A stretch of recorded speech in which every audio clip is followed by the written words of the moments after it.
Mais um minutinho. Ok. Então, boa tarde a todos e todas. E então, essa. I'll speak in Portuguese. Of course, it's All your right? language. I mean, Great. sure.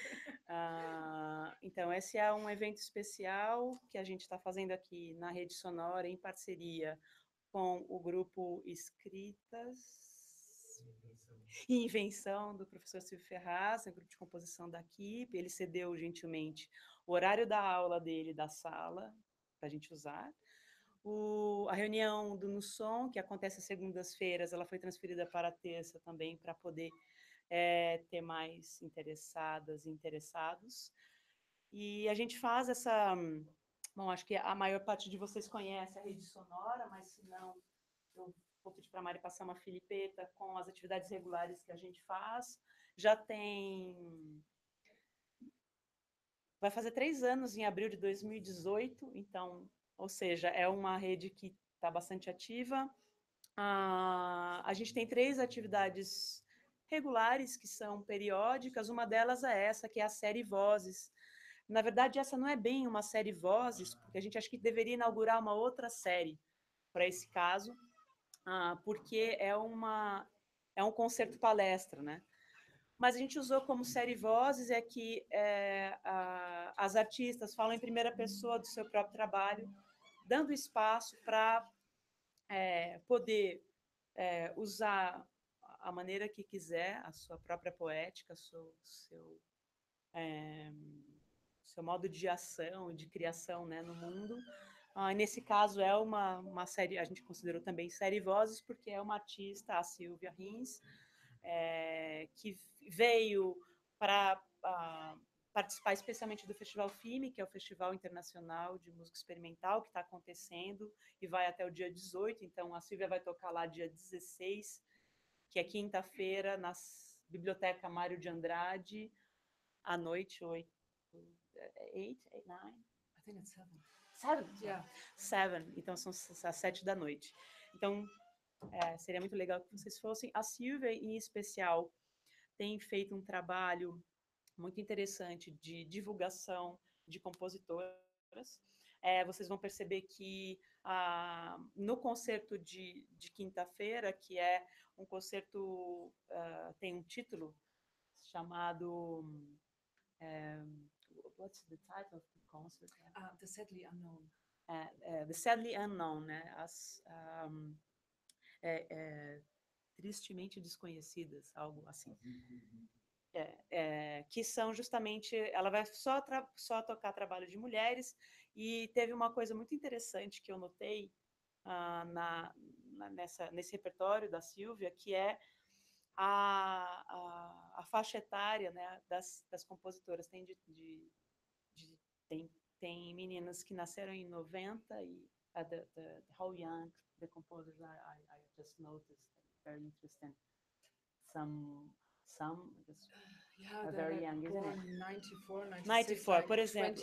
20 years old. Yeah, então, tem compositoras que nasceram em 94, 96. Então, acho muito interessante ampliar um repertório também feito por jovens garotas aí, compositoras. Então, a gente fica muito feliz. A Silvia vai falar de alguns trabalhos, vai tocar.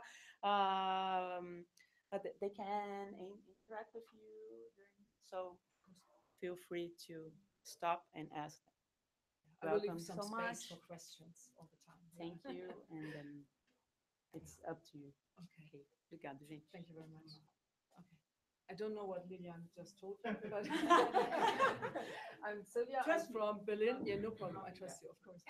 And I am a recorder player, conductor, and improviser, specialized in contemporary music, because I think we are living in a contemporary time, and so we should deal with contemporary music.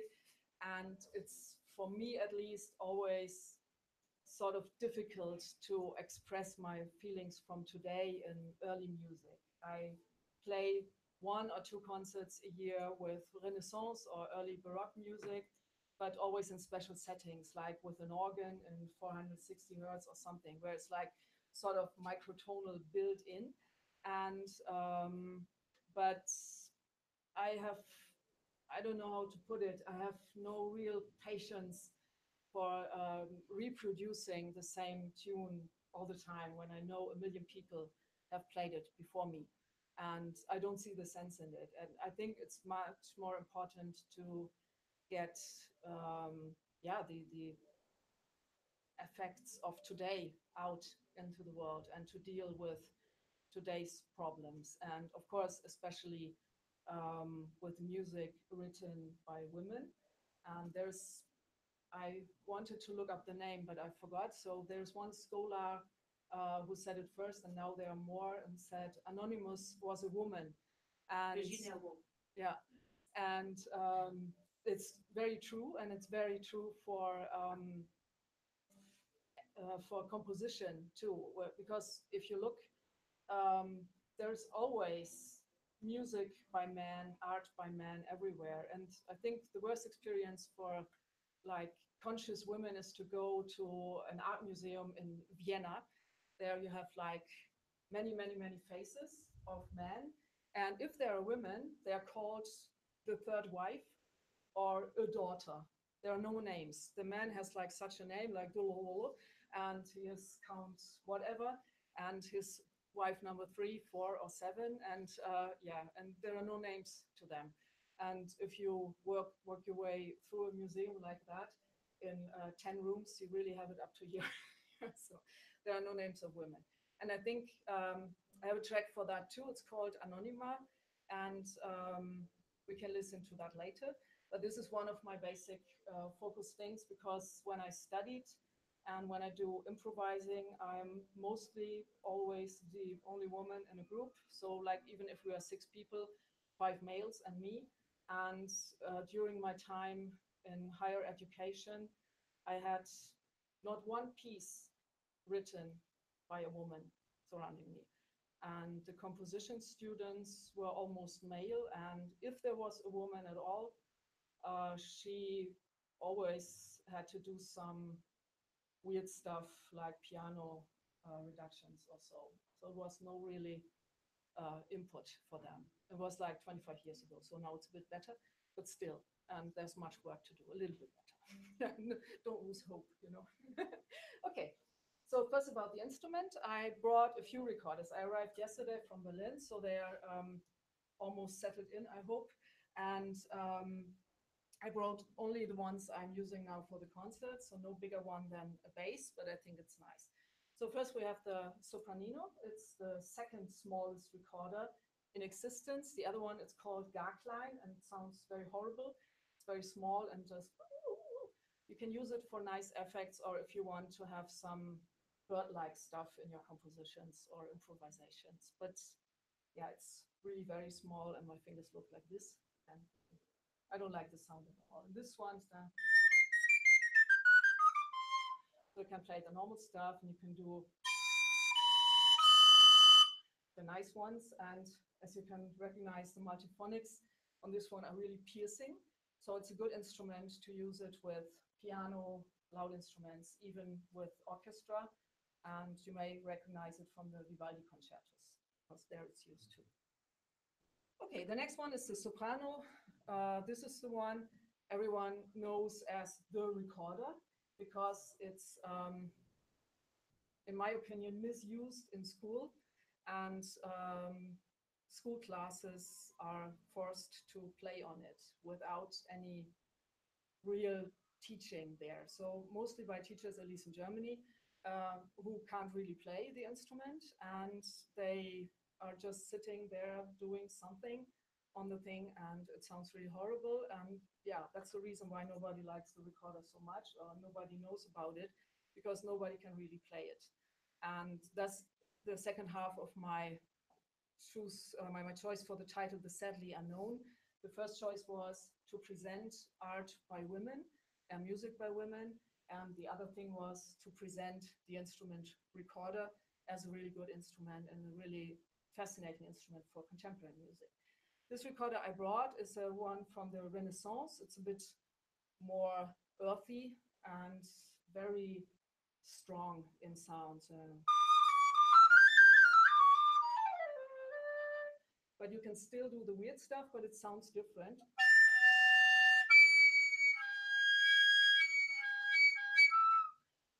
and the sort of building is different. So it's nice to have an instrument for improvising where you are not exactly sure what will come out of it when you use the fingering from the Baroque ones. And sometimes nice to just leave it to nature, basically, or to physics in that case.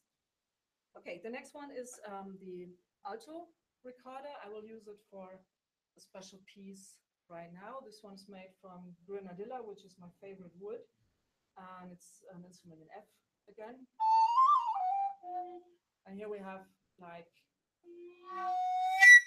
the strong wood, the very hard wood, the very tense wood, and you can do, you can play very loud with it. And still, the bigger the instrument gets, the better you can use also air sounds.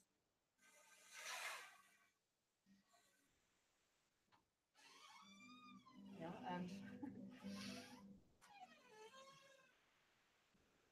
I will try to repeat the squeak of the door later. Okay, and other things are easier, like percussive, because the wood is that dense. Now the air conditioner is louder than I am, I think, but you get the point. Okay. Okay, the next one is the tenor recorder, and the sound is a little bit like the Japanese shakuhachi, if you want to, and you can do very airy.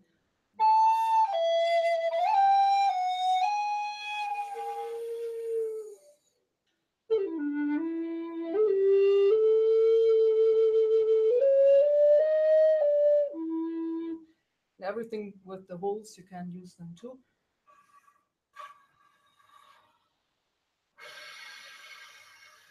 Do very strong air noises again, and of course the multiphonics, flutter tongue, and certain new sounds of articulation.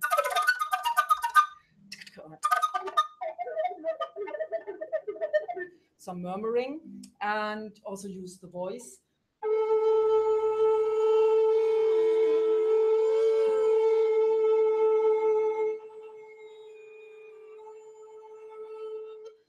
And maybe you notice that if you use the voice or the flutter tongue, it also has some effect on the height of the tone. So you always have a little bit of microtonality inbuilt.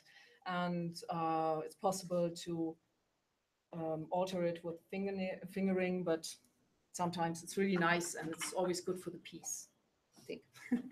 Okay, the last one I brought, or the biggest one for now, is the bass recorder. And already lost my thingy, no, almost. And here we go again.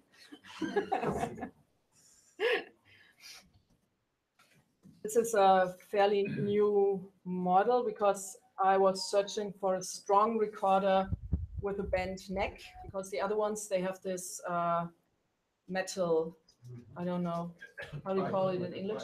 A pipe, yes. And the problem is that it's always very watery after a while, and the Yamaha recorders, which I like very much, they don't come with a mouthpiece or with a bent neck. So it was some sort of studying I did, and I came up with this. It's made by Mr. Huber from Switzerland. So since it is from Switzerland, the key work is really very, very good. And he did a very good job there. And this one is a special edition made from amaranth. So it's I only knew the cookies from Mexico, but it seems to be a tree too. And yeah, it's in F again.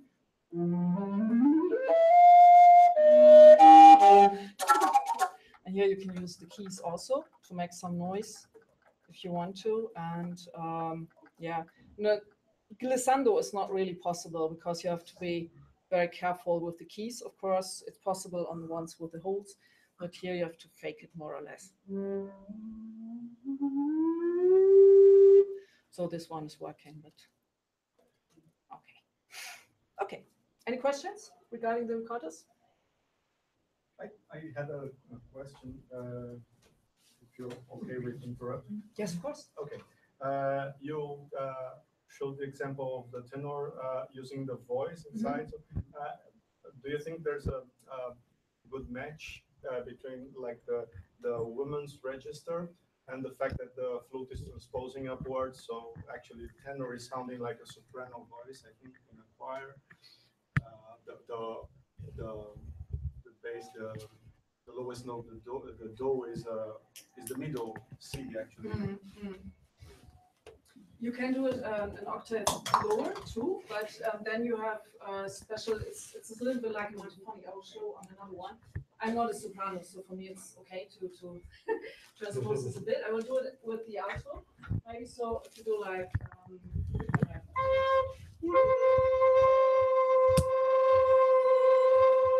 They have this mixture. Yeah. So it works too, but you have a little bit the sounding note of the recorder is a little bit lower then, because you have to take some air away from the air column and to put it into the voice. And when you put it up, you sing higher, your throat gets smaller and the air pressure goes more towards the recorder again. So it sounds a little bit cleaner. Yeah. So if you are a male singer with a very low voice, you should take, for the singing stuff, you should take a low recorder. And I think for the sopranos, they should stick with the soprano or sopranino. So, yeah. No, what I meant is that the tenor flute matches the soprano voice register. Yeah. That's my point. Yeah. Yeah, maybe. So I because of guess, the transposition. Yeah. But this is a sounding C1, what you have. Yeah. And I guess the register of the choir is not quite exactly matching this one, because the soprano, if it's a real soprano, goes down to G, I think, isn't it? No? C. Just C, still. Yeah. Okay. Middle C. Middle C. Then, yeah. Okay. Yeah, then, yeah, maybe. Yeah. But then you have of course, the confusion with the name. Like it's soprano sound and the tenor name. Because of the yeah, of course. Yeah, and it's I think it's because if the real sound of it, not the physical sound, is in the middle of the piano. Like with the tenor, it sounds lower than the middle C, but not as low as the C between. So it's a bit like the C in the middle, which doesn't exist. Yeah, so we have the C1 and the C below it. I don't know how you call it in Brazil. The C below the middle C. So one octave lower. And C3, I think. Okay, and the C. 3, 2, 1. Okay, so it's that with you. Okay, well, yes, 3 and 4. And the real sound you hear is lower than the middle C. So it sounds a little bit like the recorder has another C in the middle of the octave, which doesn't exist. And so everybody notated the soprano recorder wrong for a long time, unless they realized that it was not the soprano recorder with the soprano voice, and the low note is not the C in the middle of the piano, but another one. And so everything else had to adjust. And I guess this still confuses people, because they always think it's a transposing instrument, which is it not. It's not. Yeah, the easiest thing would be to just think about the soprano recorder as if it were written with an eighth. It is, yes. Upwards, yes, and then the tenor would be with a real G clef without absolutely. any transposition. Yeah, absolutely. And that is the thing how it should be done now. Yeah. And but it's always I think every composer thinks different of it. Something like it's with the clarinet, so that you have one fingering and you have to transpose it. Then, but as a recorder player, we don't do that. We always transpose in half, because we have also instruments in D or A or B flat, and to have different scores for everything will be a bit annoying. Yeah, and but many people think it's a transposing instrument, and so I think it's better to stick with the tenor. But you're right, you have to think as a soprano, but still it's a tenor. I was actually thinking about the match between the voice timbre and the recorder being in the same register, having the same region to mix with the timbre. Yeah, absolutely.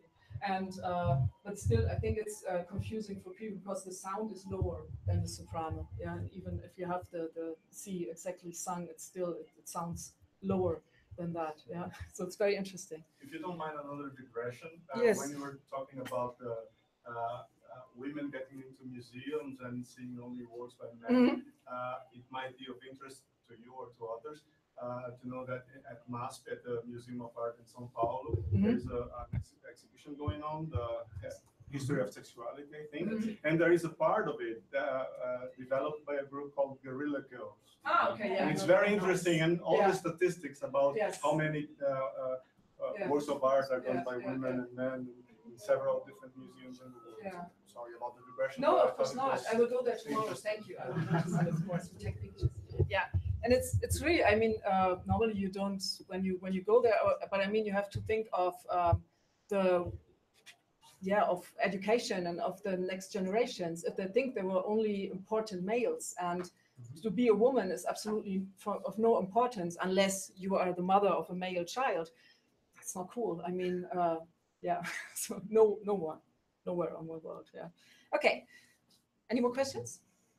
Yes. Are there some examples of the use of special effects in flute in Renaissance, or no? They use it only traditionally? Because you have examples on using viola da gamba with arco battuto, pizza. You mean like sound examples? Yeah, yes. Are there some examples? Yeah, I'm planning on doing that. I wasn't able to. Right now, the examples are like in my videos all the time, and I can tell you like this, but I don't have it on my website yet. Like you have certain sound examples, and I don't think. No, there's a project going on in Zurich or maybe Bern, somewhere in Switzerland, where a recorder player is at least doing research about multiphonics and how to notate them, which is good. And but I don't think if there are sound examples like really like everything. Yeah, there are mostly for the recorder makers. They have a few, but mostly it's Telemann and a multiphonic. So. That's it. And all the rest you always have to ask a performer, because we normally know. And I have a PDF and there it's all written, but sound examples for now, no, not yet. Okay, but I will write it down working. Okay, anything else? Okay.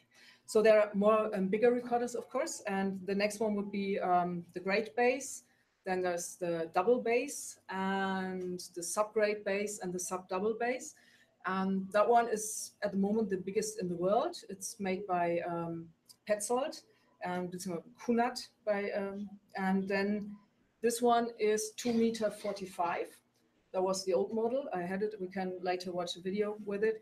And now I bought a new one because that one was not very comfortable to play. You always have to have your hand like this, and then after 40 minutes, put it down like this. And now it's only 2.20 meters, so you need a big apartment to play it at all. And those really sound like the Titanic when you play the lowest note. First you notice it on the floor, and then after a while the sound comes. Yeah, and those things look like a monolith basically. So they are square recorders, and they did it so to have an easier way to stabilize the air column. And they are built in the idea of the saxophone. So you have like this, and they do it like a monolith. They do it like this, all in square. And then it's really cool instrument. They're very percussive and really nice ones. Okay, so I think we'll play a piece by Violetta Dinescu. It's called Gräser, grass, maybe wheat for the wheat smokers amongst us. And yeah, we can have the score. One is enough, I guess. And yeah, it's a very nice score, and it looks sort of like a painting almost. And she always invents some special stuff. This came as a surprise for me last year. She was supposed to write a trio, and she didn't do that last year. And she wrote me an email and said, yeah, I was thinking of your trio, but then I wanted to write a solo for you. Here it is. Do you like it? Do you want it? And of course, I mean, it's a nice piece. And she always has very specific graphical notation, like this one. use it like that. And the thing with Violetta Dinescu is you never get an explanation for her things right in there. So I know people who are waiting for 15 years now for explanation for certain signs. And so we always try to find a way into that. And for me, it looks a little bit ghostly somehow. So when I play, I will use the bass recorder here. So you have the normal notes. Now I will transpose. So for the ones with perfect pitch, I'm sorry.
That's the same.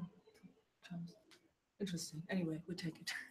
Okay, so I decided to do it like in a very, like the ghostly notes, or like Schattenklänge is what Matthias Spalinger, shadow sounds, calls them.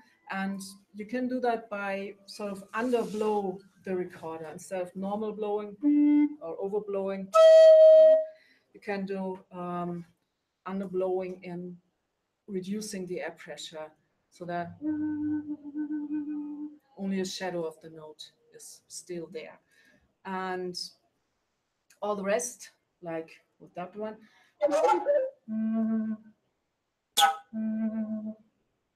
multiphonics, or take the next one, please. There, yes, this things I thought looked like very much air. And with the bass recorder or with bigger ones, you have more air noises, so kind of.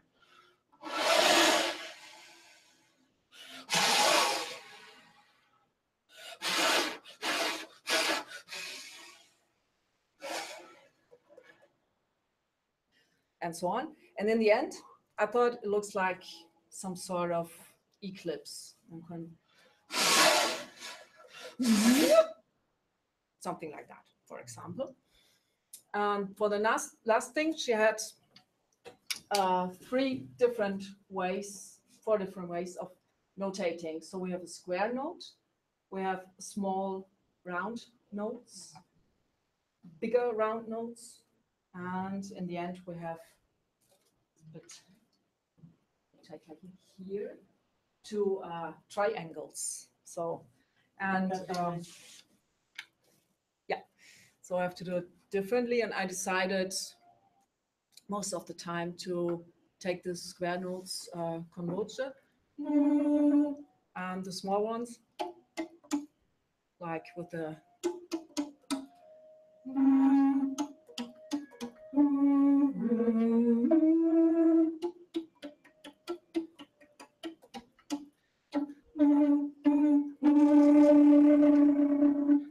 something like that. And the triangles could be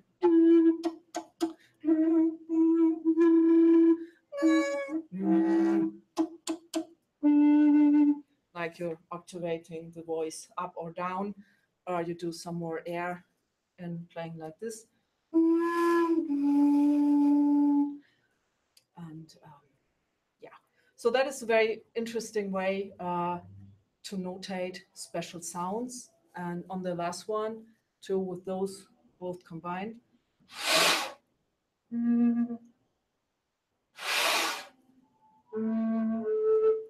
Yeah.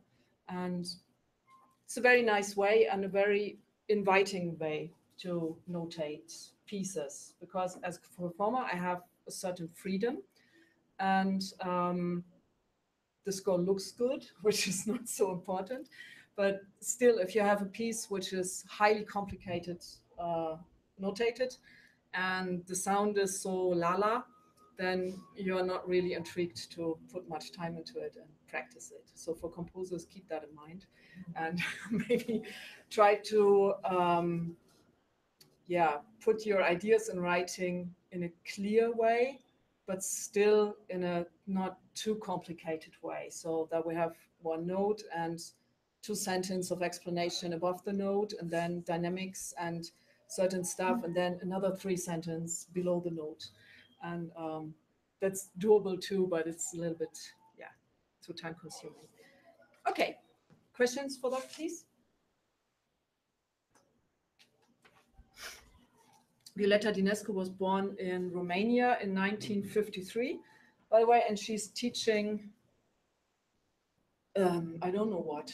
I think she's teaching composition, but I'm not sure, in Oldenburg in Germany. And there are 2 other pieces from her if we want to take a look. So there is Au cœur du silence. Yeah. Yes. So Au cœur du silence means in the heart of the silence, which is a very nice title, I think. So it's for 3 recorders of 3 similar instruments. And next page, please. And we have it notated like that, but I played it with my trio, so we broke all the rules. It was 1 recorder, 1 violin, and 1 cello.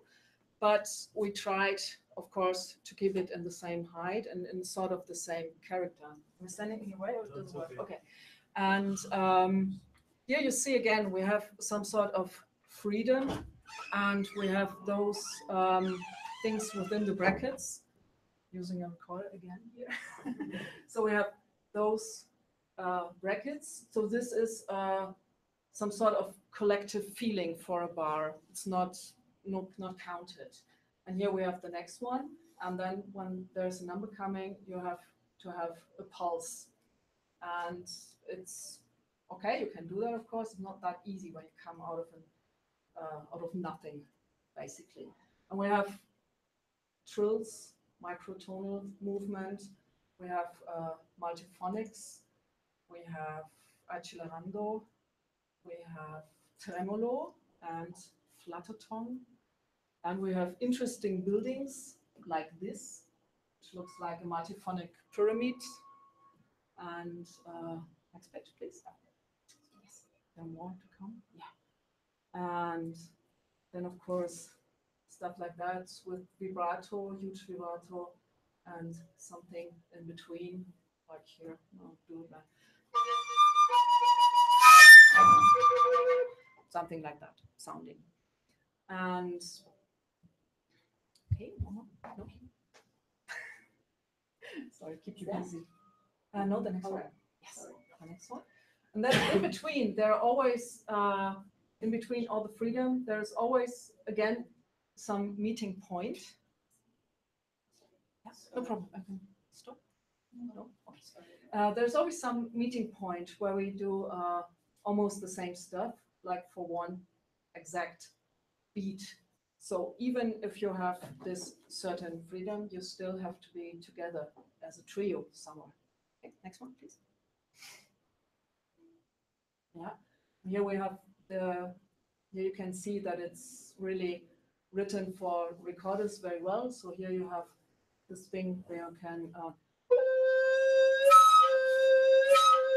because for us it's easy with a little change in pressure to put an accent with multiphonic in that, and the strings really lost some hair thinking about that, how they can do it. Okay. Yes, and now we're getting again to the special signs. I hope it's possible to see that this looks like sort of a flower. And again, no explanation, of course, for this one. And here is the flower all the time.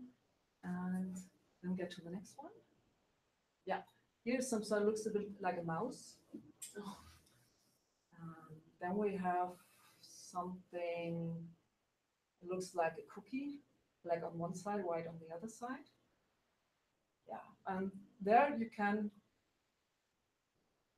agree on a sort of expression for those, like this mousy thing we did with air first, something like that. And here I don't have that normally, but here we agreed on doing something noisy, and then go back to the air or go to another point. Okay, and it's all very soft, which is always nice. Okay, any questions on that? No? This course, does it come with notes, of course, or you were able to talk to the composer and to discuss things, or?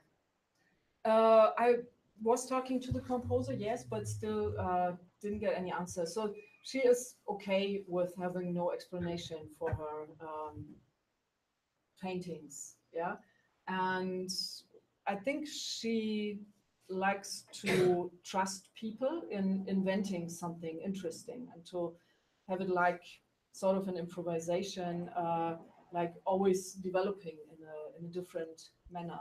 And then we played it as a present to her 60th birthday. And yeah, she liked it very much. And I sent her a recording before because I was not really sure. And she liked it all and still didn't give an explanation. So I think it's sort of her thing.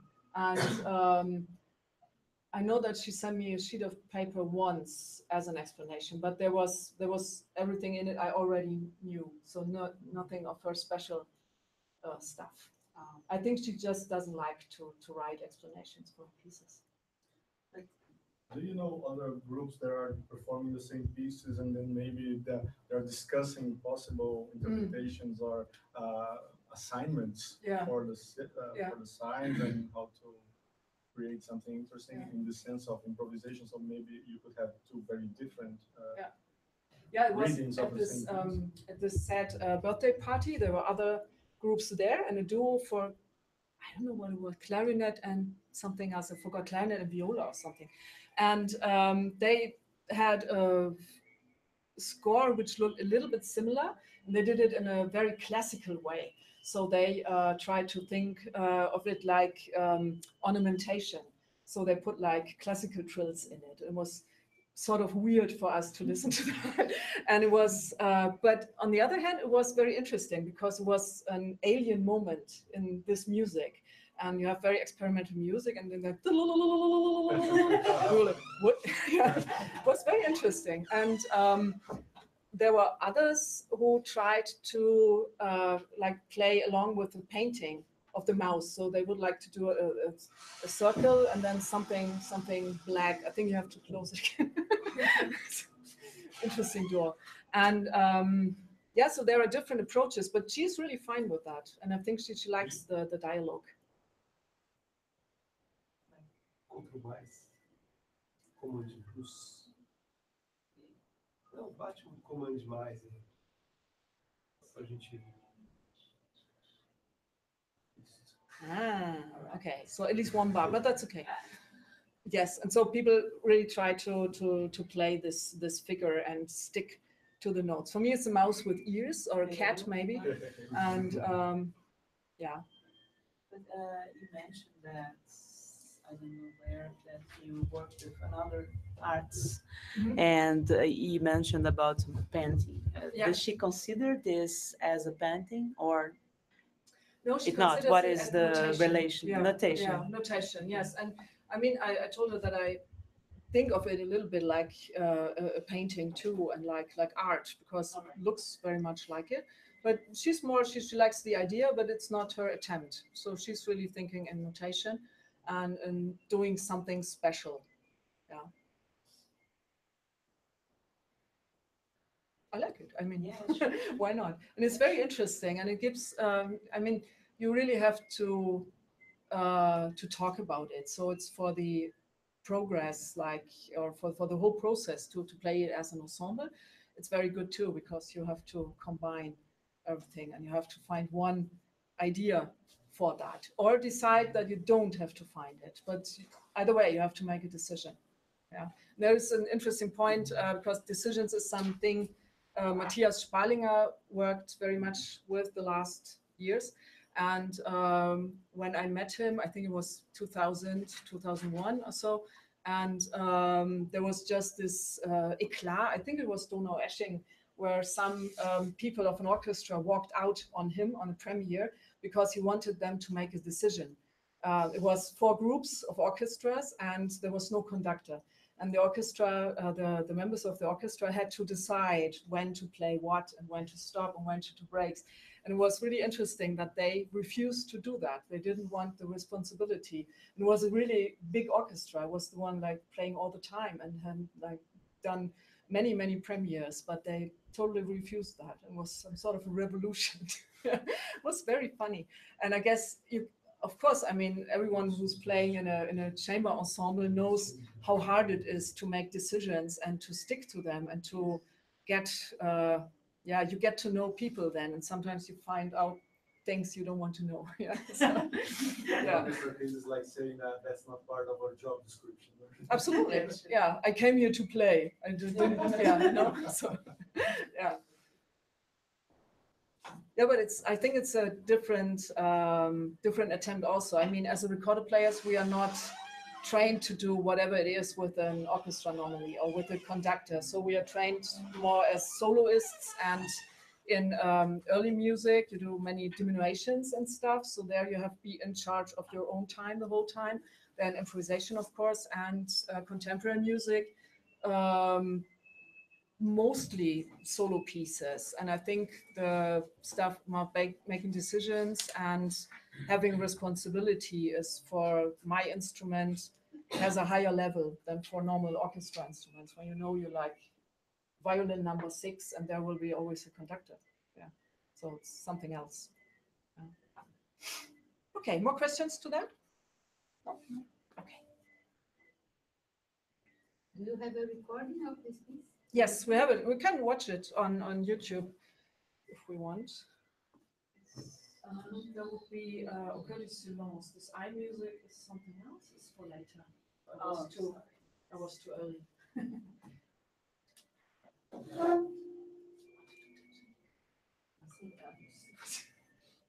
I'm used to touch screens. I'm sorry.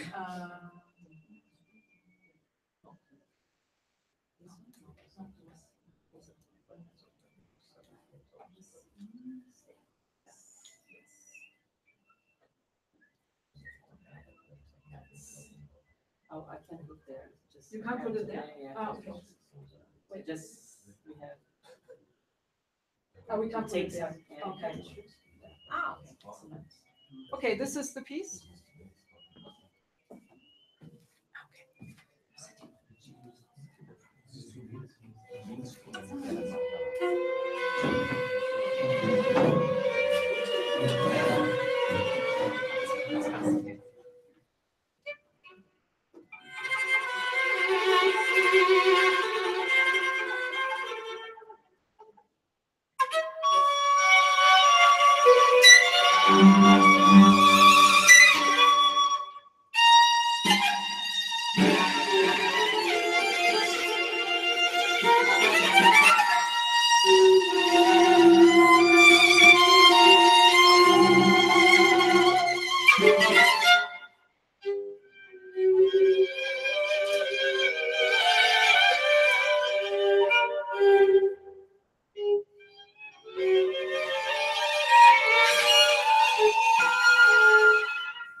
It's another.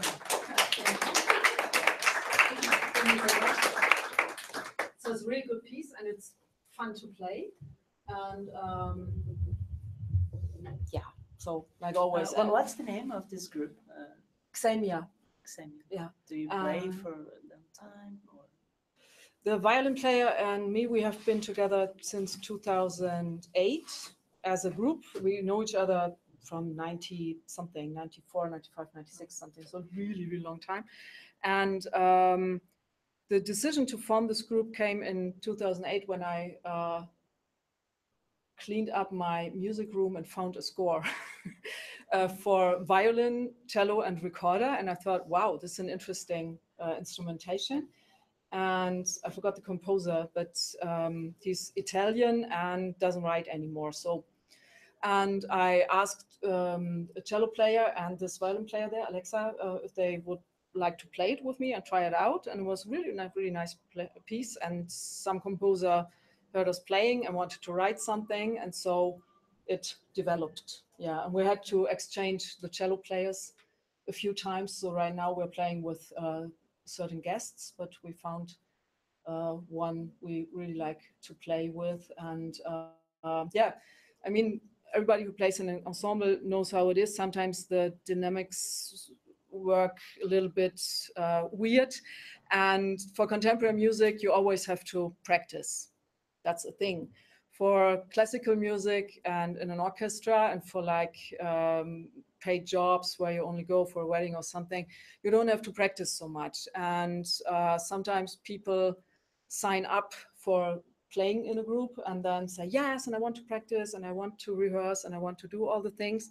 And then after a few months, they realize that it's really much work to put into it and that they have to communicate with composers. And sometimes it's easy. And sometimes they are insisting on stuff which doesn't work. Like it's technical possibilities are simply not there, or it will destroy the instruments. And we don't like that so much, of course. And so sometimes it's very tricky. And yeah, those were certain problems we had. And we even, sounds funny, but we even had to play with a male cello player last year in Los Angeles. And yeah, it was okay for a phase, but we realized that when you have like that it's better to really have a group when you want to have it as some sort of feminist statement. It's better to keep it all female. Yeah, so that was, but Tyler did a good job. So anyway, so it was okay. Yeah, and yeah, we had other pieces written for us, and like maybe we can go on to the piece by Zeynep because it's for the same Zeynep Gediziloglu. Yeah, right. And yes, then we need page 1, 2, and 3. Do page 1. Okay. So this one is a Turkish composer. Her name is Zeynep Gediziloglu, and she won the very prestigious Siemens Prize, I think, 3 years ago. Kannst du dich erinnern? Más o menos, okay. Like 3 years ago. And she wanted to write a piece for us actually 2 years ago. But then it didn't work out and some things bothered her, which is for all of us in the midst of a creative progress always a little bit weird. And then there was a time when Erdogan in Turkey went mad, actually, or madder than, or everybody noticed what he's up to. And she was fearing for her family and for her friends. And so she had some sort of, yeah, she was not able to write anymore for a certain time. And here we have this piece, it's called Wieder also anders, again, so different. And we have, again, a graphical score, which first was an idea of her, which she presented us in an open rehearsal. And yeah, we liked it a lot. So in the first part, until here, check the tenor again. This is the recorder, violin, cello, and there is no really clef. I mean, here's a clef, which is nice, but there are none.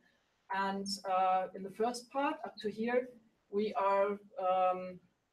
should exchange the parts. So I start with the first one, and then for the repetition, after this Spannung halten thingy, I go to the second, and then we play it again, and then the third time I play this voice. So it's again, but it's different. And then it goes with a 63-second solo of the violin playing E, but in different me in different ideas, like with very close to the bridge and far away. And then the cello of me, here we stay at the same point, joining again. Maybe we can have page number 2.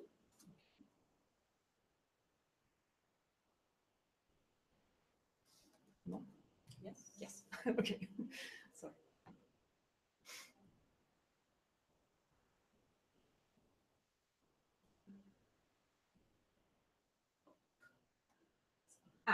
Yes. Okay, excellent. So here with glissando, it started a little bit before, on the bar before, heavy glissando joining again, and also those diamond heads for the flageolets, and of course the sputato or penton with the axis, some percussive notation. And now we can take the next one. Yeah, it's not free.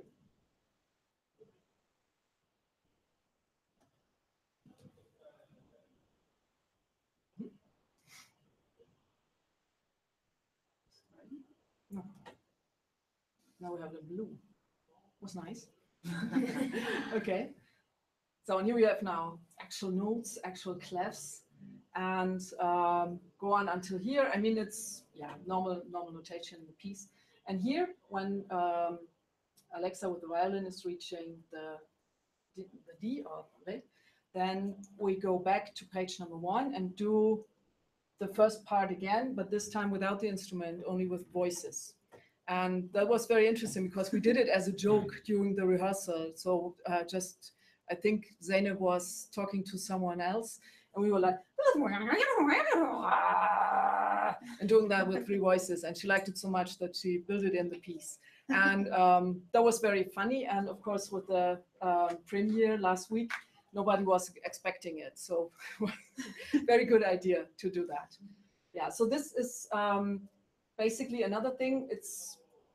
She said that is very different from the pieces she normally is doing. She's writing everything very specific and very, very clear. So there will be no funny ideas about stuff to be played. And this time she left a few things open because she felt that she could trust us. So we played for her and she was convinced that it is okay to leave some things open and just to leave it to us with whatever voice we are doing. If we want to do it humorous, or of course not. If you do it like a joke, then nobody will believe you. And that was a very nice thing. It took ages to be finished. So we were working since 2015. And the whole piece was finished on the Friday before the premiere on Wednesday. So so we had to hurry a little bit, but still it was very nice. Okay, questions to that?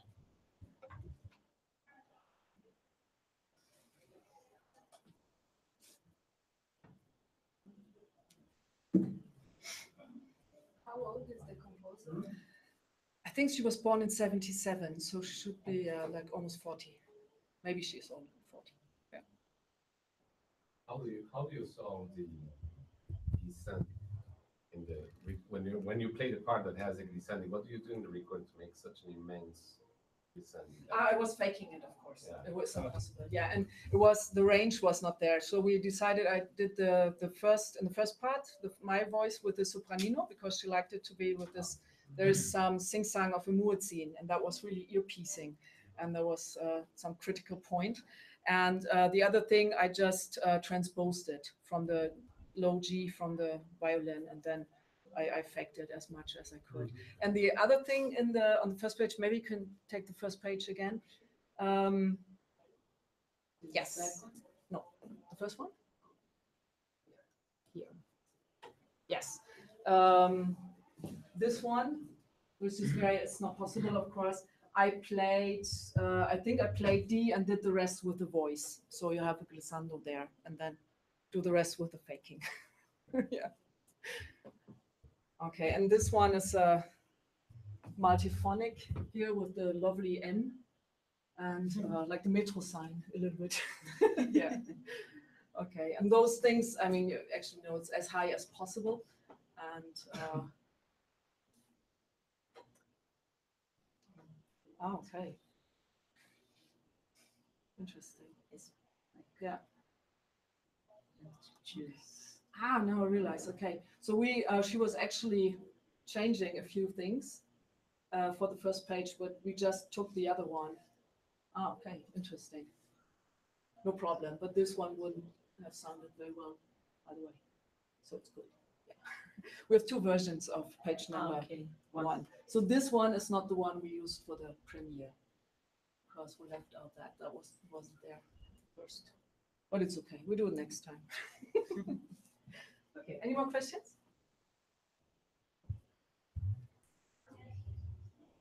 In the end, you did a repetition with voice. Yes.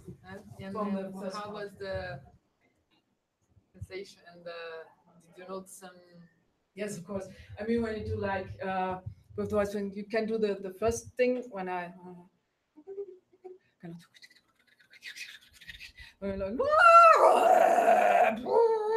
Then you have to be very serious about it. Otherwise, people they think it's a circus. And yeah, but we managed very well. So sometimes people were like a little bit, but they liked it a lot. Yeah, and I think it's not so bad when you do it with taste. Like if you take contemporary music and concerts too serious, and it all becomes. In Germany, it's a bit the case. Everyone has a straight face and walks around like this. Oh, this was good. I think I liked it. Yes. No, this was shit. So it's always the same expression for everything. And if you like really have fun while someone is performing, or when you perform yourself, then people are. Yeah, so it's like, you liked what you did. And yeah, sure, that's why I'm doing it. And yeah, I could see that. I was amazed. So, okay. So it's allowed to do that, basically. And it's really weird, I think. Yeah, and when I first came to like Mexico and played there, it was a program with parts of Bach's Arte de la Fuga and contemporary music, very contrastive. And there was like some people were really reserved, and both sides, like the early people and the contemporary people, and everybody was like, yeah, okay, let's give it a shot. And it was so nice to actually have people reacting to the pieces and not like, okay, I think I like that. Yes, thank you. And yeah, that was really nice, and I really liked that approach. And it's getting a bit more loose now because the audience is changing too. Yeah, so people were enjoying themselves, and some of them they're showing it mildly, but still. Okay. Camila está perguntando se pode fazer perguntas pela internet. Pode, eu já esqueci. Já falou. Someone wants you to ask through the internet, but you're waiting for the question. That's it. Okay. No, it's not. Okay. Just if it is possible. Yes, of course. Maybe we can open a chat or something. It's Okay. Good. Okay, nothing else for that one? No, good. So then let's go to, okay, I was just running out of time. So then we have a very special, it's Nicoletta, and not the tape, but the scores. Start with this alto soprano. So this one, Nicoletta Chatsopoulou, is from Greece. She was born in around that time, similar to Zainab, I think 1976 or something. And we met in Athens when I performed there at the Goethe Institute with a piano player. And she asked me if she was allowed to write a solo piece for me with electronics. And she is part of an organization in Greece which deals with like, almost ancient gear, like synthesizers from the 60s and 70s. So they have some sort of a museum, and the members are allowed to use them for making tapes or altering electronics, some sort of that. And then we worked like that she sent me scores, which I recorded in certain ways. Okay, here the notation is a bit off. There's no D or E, no re or mi on the alto recorder, but yeah, anyway. And so this is what I had to record for her as a material. So maybe you can take the next one. What's her name again? Nicoletta Chatsopoulou. Next page or next? From Greece. Next. Great. Yes, why not? That's, yeah. Yeah, that was for the great bass recorder. There she wanted long notes and flutter tongue and a little bit microtonal stuff too. And as you can see, special dynamics. Okay, and the last one, there should be the third one. There's two actually. There is? One is the score, I guess. No, our recording and then it should be. Yeah, this sub, yeah.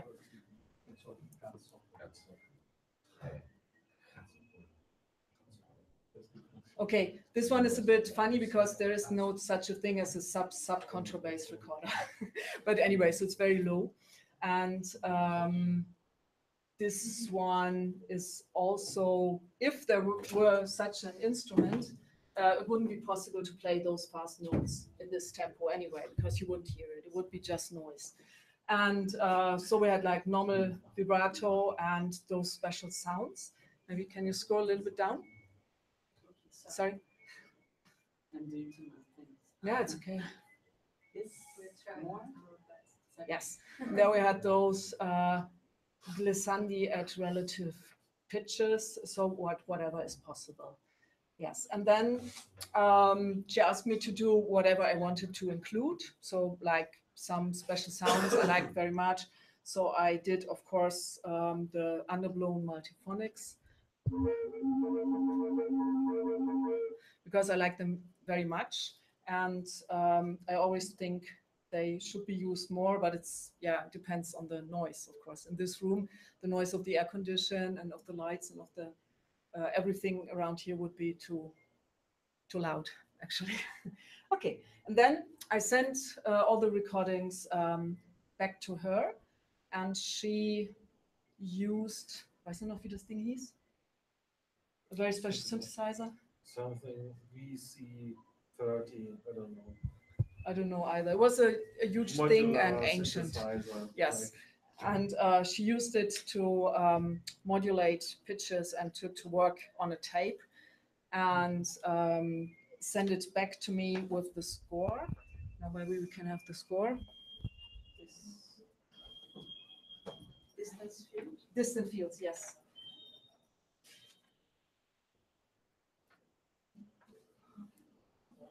Yeah. Okay, and there we have the same problem I always have with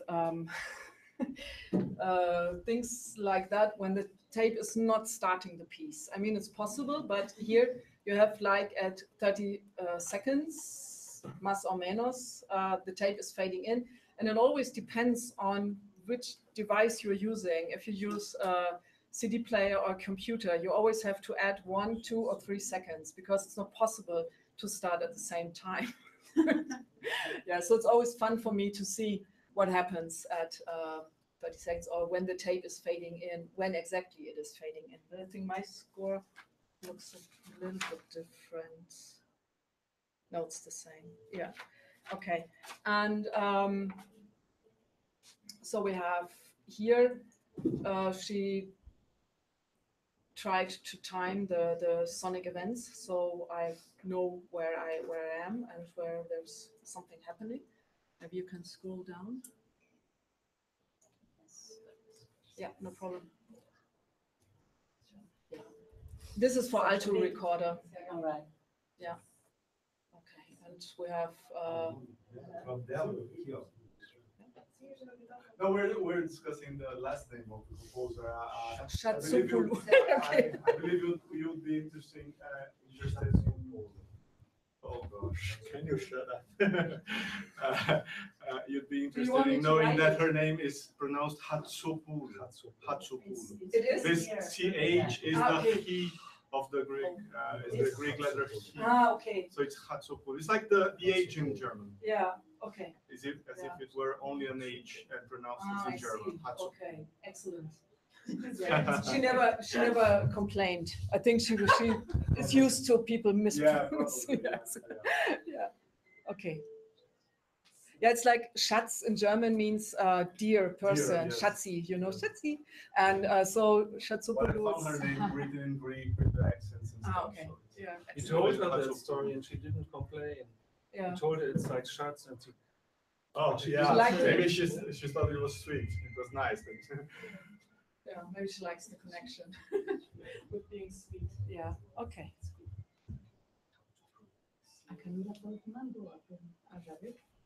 Okay. So my idea I could rather play it with the tape, or you can listen to the tape. What would you like? So you can hear the hoping or only. Yes, I'm playing on the tape too, so it's very nice. I'm playing with myself. So why not? Okay, so let's do that. We can Yes. turn off the. Yeah, maybe. It's a bit cold. Yeah. It's because of the noise. Yeah. After we prepare. When it's too hot, we turn it off again. Yes. We will survive. I think it's 12 minutes or so the piece. No, 11, so we will survive. Distant fields. Yeah, that's you are very good. Okay. You're going to Yes, I have to sit because I have to use special things.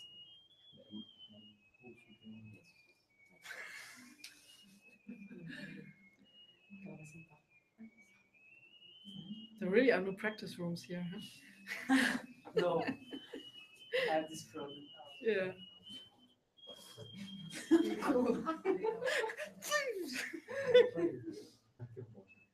And scales again. Back to the scales.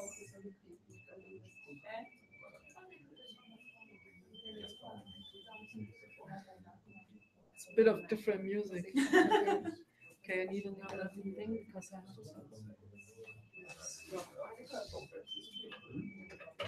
Do you need some help? No, it's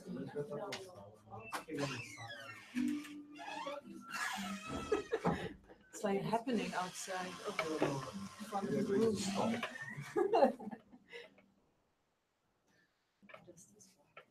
Interesting. Don't know what this is. Okay.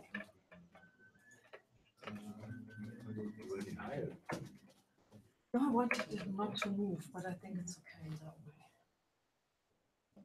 It's afraid that they move not only like this, but like that, and then it all falls down. But I think We can get another one if you want. percussionists tend to have everything screwed very hard, or not at all. There's nothing in between.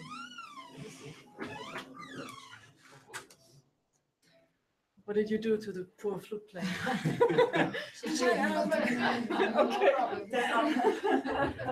Go away. Oh, no, no, she's okay.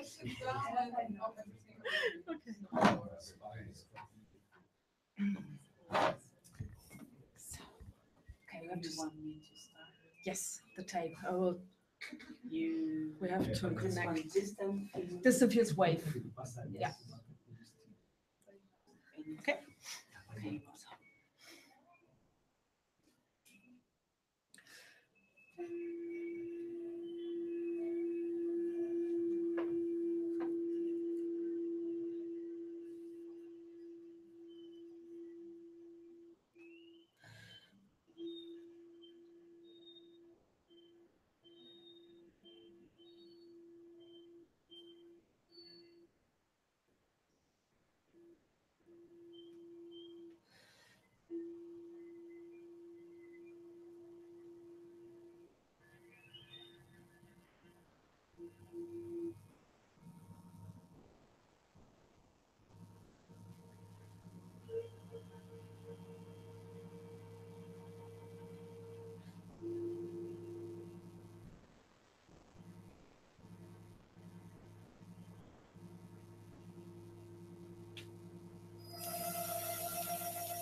but it's okay.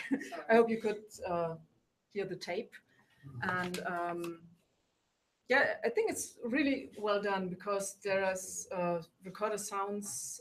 There are many recorder sounds on the tape, and so I'm actually playing in some sort of recorder ensemble with myself. Hello.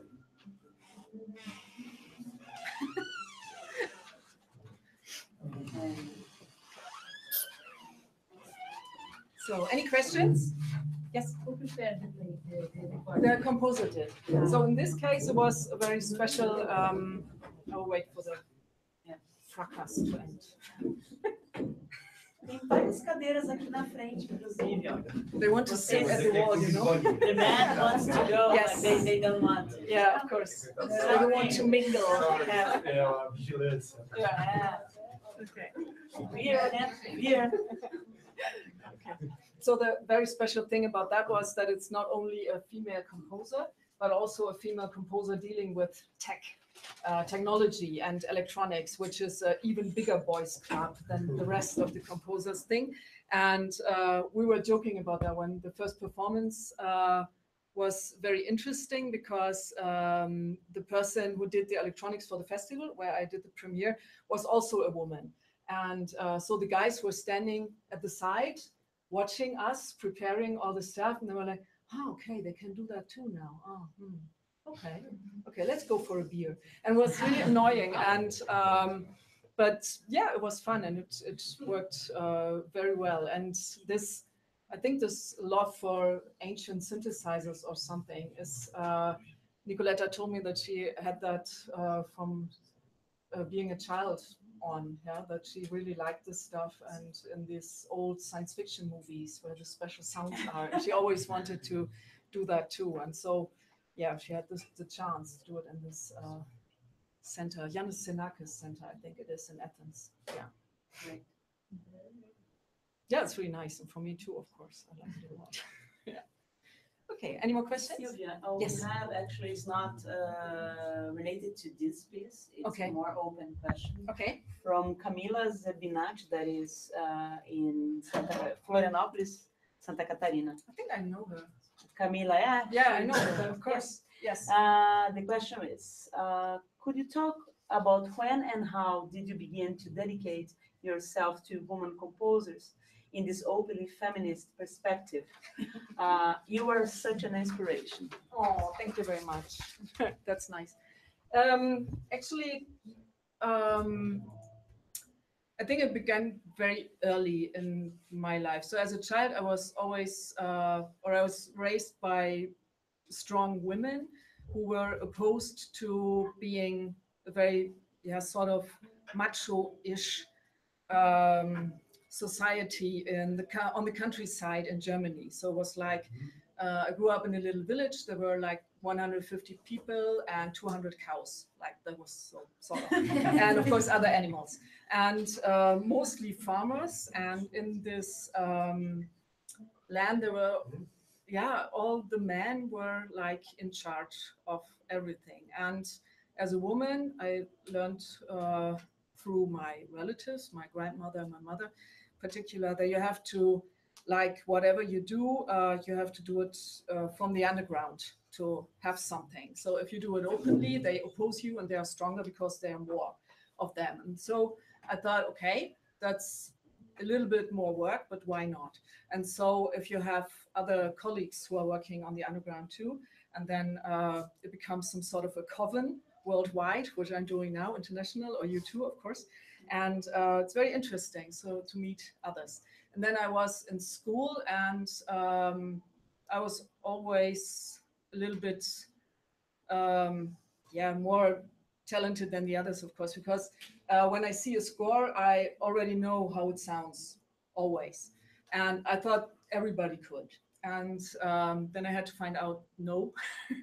And my music teacher, when I was in, I think it was in grade 6, also discovered that I can read scores very good. And so he asked me to conduct the choir of my fellow students, and I did that. And of course, there were at least 3 boys who thought it was some sort of a game, and they wanted to do that too. But they were not able to do that. So my teacher said no, and then there was a discussion. And I thought, if it had been the other way around, one of them, nobody would have raised the discussion. You know, it would have been okay. He does that, and end of story. And so I was very stubborn and said, no, it's like, I'm doing this now, and you can't do it. And I was assigned to do that, so deal with it. Shut up and sing. So, which makes no sense, but you know what I mean.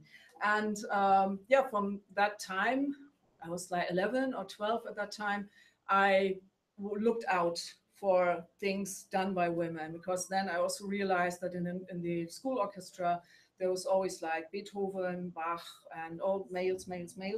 And it became, yeah, some sort of became a freak in trying to search for works by women. And in school, there were a few teachers, like my German teacher or Latin teacher, they were on my side and always like dealing with at least artists or mention them. But in music, it was very hard to find, because the works by males are always in the foreground, so you can find them everywhere. And if you want to perform a piece by a woman, it's hard to find the score. And, or as we talked before, Eliana and I, it's hard to contact them, because most of them are facing harassment, so they don't want to have their email address or phone number openly on the internet, and it gets worse with years, of course. And I remember, like, my first contact with Violetta Dinesco was that I wrote an actual postcard to the University of Oldenburg, because there was nothing other possible. And then later I called the university to ask if she got it. And so we got in touch. And I think in Germany, it's not that bad with the harassment, but it's, yeah, I mean, everybody of us knows when you engage in discussions about female art or feminism on the internet, like on Facebook or wherever, you always have, after 10 seconds, if he's late, this guy who says, yeah, but what about the man? You know, and why do you do, yeah, and I mean, I try to include at least one piece written by a woman in every concert, which is really hard when you play early or Baroque music, because yeah, there are none. And there is Elisabeth Jacquet de la Guerre, who wrote a few sonatas, and they are published, and there are really not enough of them, and you have to, yeah, where to find them? You can go to Bologna, of course, and like move into the library there, if they let you, and then can do some research job. But as a performer, and I mean, I have to live, I can't afford it now. Yeah, so maybe later. But yeah, it's really hard to find those pieces, and even then, you get asked questions like, okay, so this piece was written by a woman, and this is the reason why we have to play it now, right? So it's not about the quality. People don't even look at the score. It's just the name, and that's enough to have ressentiments, yeah, already. And yeah, having to deal with all this, also with stuff like, I played in an orchestra when I was a student. I played the oboe for some time. And it was always like, when it came to solo concertos, it was always like, it was me against 5 or 6 males who wanted to do it. And they always put on a discussion when I was assigned to do the solo concerto. And yeah, it was always like that. And I think to be on the side of my own gender in that case, and also to be a role model for girls and for other women, to show, okay, you can do that. You have to be stubborn, you have to work like hell, but you can do that if your heart is into it. And to talk to composers and to encourage them to write, like for the composer, for the recorder, or for my ensembles, and to do whatever they want, and we can figure it out. I think that's very important. And of course, to talk to other women all over the world, or like what you're doing with your organization, which is really cool. Thank you very much. Yes, and I also have organization. It's called Art Equality, and it's together with the composer Doron Paris. She is an Israeli living in Ireland, and we are doing talks, workshops, and performances like for empowerment and like joining. This year we joined the first feminist festival ever in Bosnia, and was very interesting because it was some sort of a monastery, the building where it was, like surrounded by a wall. Inside there was like feminism. When you went through the door, it was machismo, machos all around. And it was so funny, and it was, yeah, very, very interesting, but so lovely to do that. And I mean, in a country like that, I think it's even more important to show that it is possible to deal with all this and to be an artist and not to be reduced on being someone's wife or the mother of someone. And yeah, can only say, like, believe in what you do and do it. Yeah, it's hard, but it's worth it. And I really love to work with composers of any gender, of course, but especially to work with female composers on special pieces, and to have, yeah, I don't know, to have maybe have to face weird questions then why I do that or why those composers. And the music is of the same quality. So every male who tells you that pieces written by women are not good enough or something, it's simply not true. Yeah. And if you ask them how many female composers they know, it's like, yeah, Gloria Coates, Chaya Shenovin, that's it. Yeah. And maybe the some maybe one other, maybe yeah, Jennifer Higdon, yeah, and that's it, and nobody else. And same goes for the students. I mean, you always, with the recorder, it is like, I remember in my recorder class when I studied, there were 2 males, but one after the other. And still, both professors were males, and still everyone who's teaching in university or conservatory is a male, even if they don't exist before that. And so you can't tell me that this is like a coincidence. So, and I am really, really, I think we really need to unite and support each other in whatever way. Yeah, not to keep someone out, but to include. Yeah, that's it.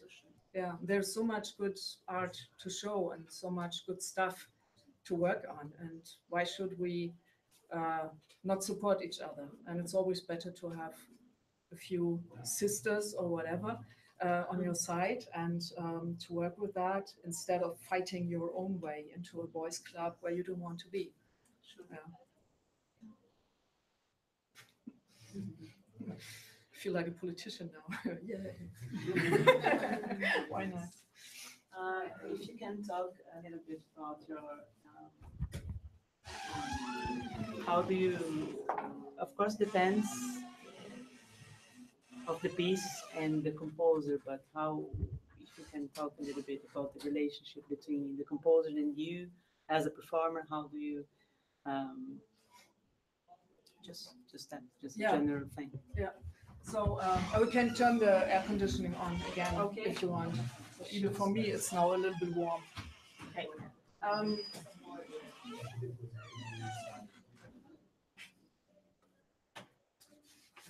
So I think finding a composer or like relationship with a composer is always special, as any performer knows. So I mean, there are people who are very open, and you can easy work with them. Like they collect your ideas, or you record something for them, or they listen to stuff on the internet, YouTube or something, and then they do a piece. And but there are others who have like a very certain idea of a composition, and yeah, I have to say that play it on the piano, like most composers today, at least in Germany, do, because this is the only instrument they can play. play it on the piano, and then like transport it to the recorder, which is not a good idea because the recorder is not a piano. And I know it comes as a surprise. Sorry. And yeah, so then you have to deal with, of course, dynamics. Yeah, I mean, for us, it's always like the low notes are softer than the high notes, and you can't play a very high note in piano pianissimo. It's not possible, as you can't play a very low note in forte fortissimo. It's, yeah, the other way around, easy, but not that way. And you can, of course, come close to this, or you can do it in a different way. But some are really like this and only think in their piano thing and want to hear it like that. That is always difficult. But normally I find a solution for that and can do like give the people like 3 choices, and then they can work with that and tell me what comes out of it. And I had it only once that a composer really wanted a very special thing, which doesn't work at all, was not possible technically. And I gave him really good choices for altering this. He refused, and I said, okay, then I can't play the piece, I can't perform it.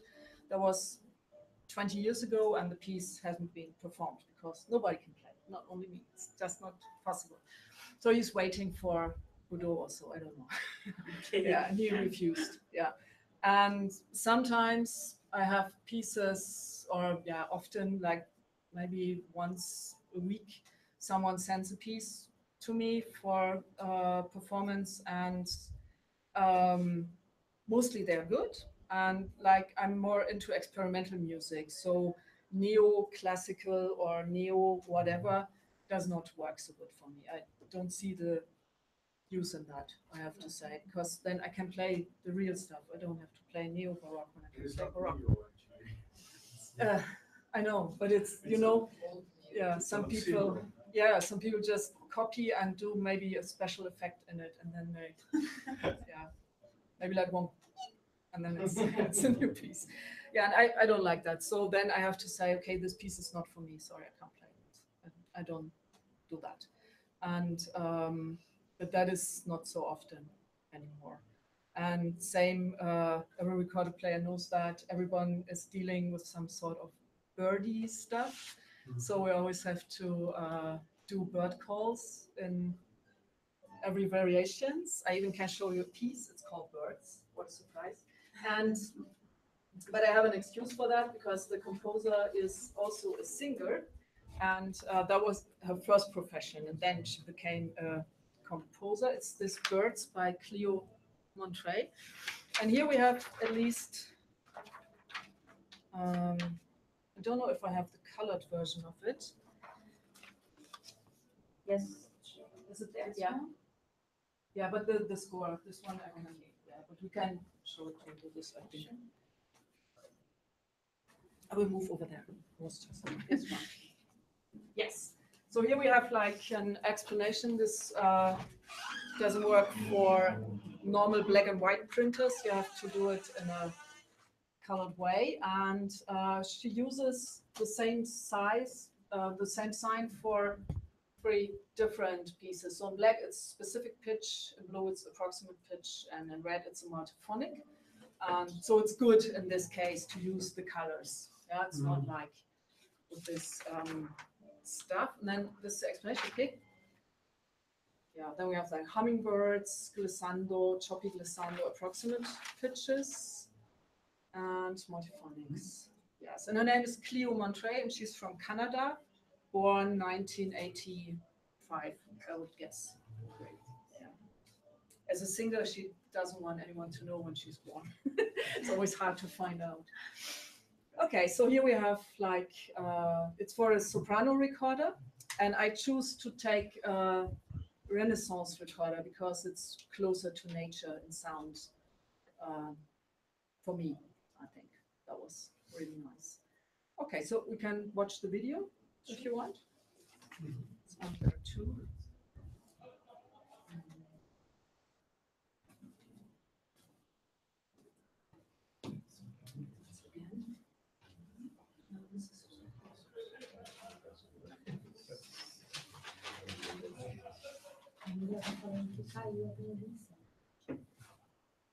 No, this is I will.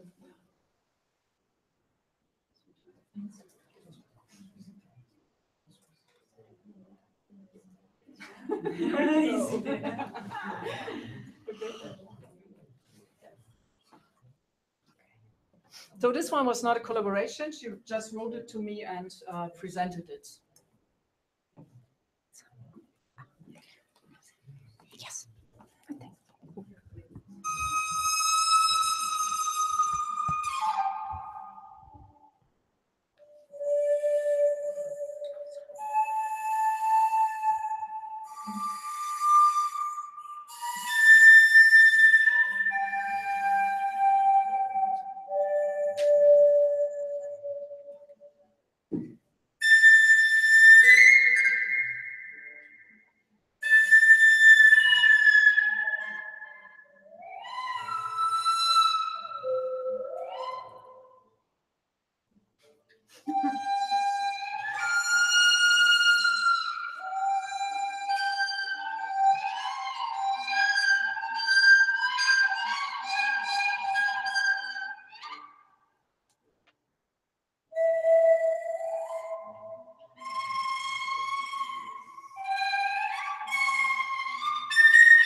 like that piece because it's not too birdy, like repeating bird calls all over, and it's very experimental.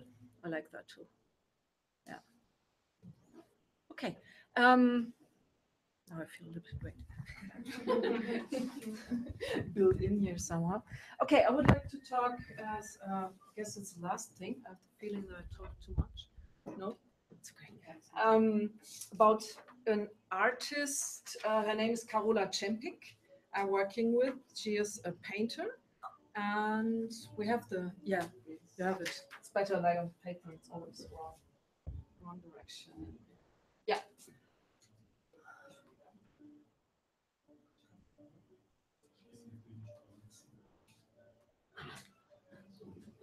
Oh, there. Okay. Yes. So she's an artist and a good friend of mine, and we work, I think, maybe something between 5 and 10 years we've been working together. I don't know.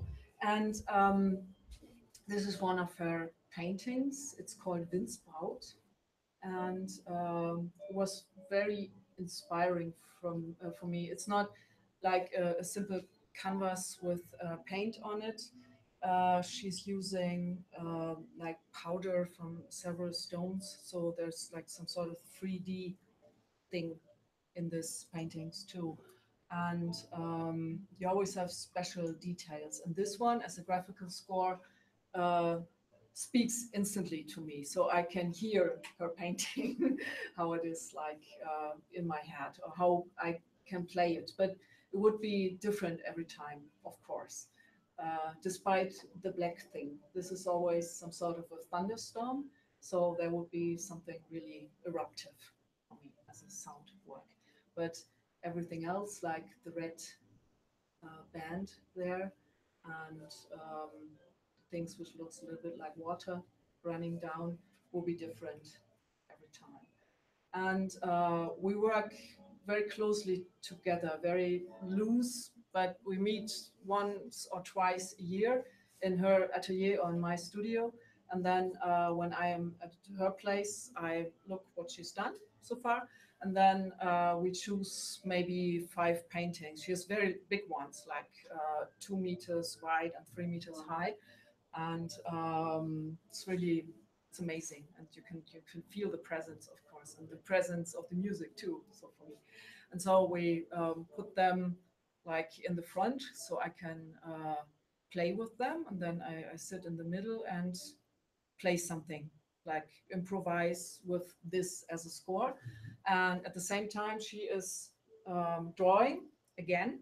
And I can always react to her noises too, because when I play very tense or very loud, and she's like hacking with a pencil on the paper, and I can react to that too. So it's some sort of instant connection going on there. And then she is working with the pictures, and we're always doing a recording also. So she's working on her drawings and is doing paintings of them, or doing them maybe in more color, or just preserving them.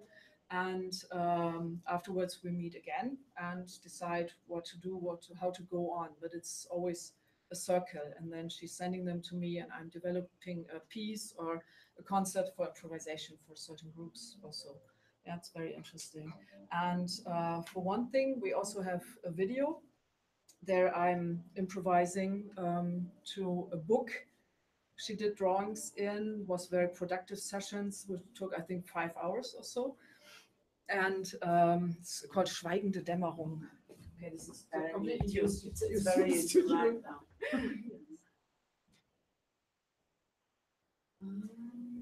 I think that is enough. I can't have an A. No, I forgot. All right. Yes. This is really cool. Yes. And here we have the video. The question? What does Windsbraut mean in English?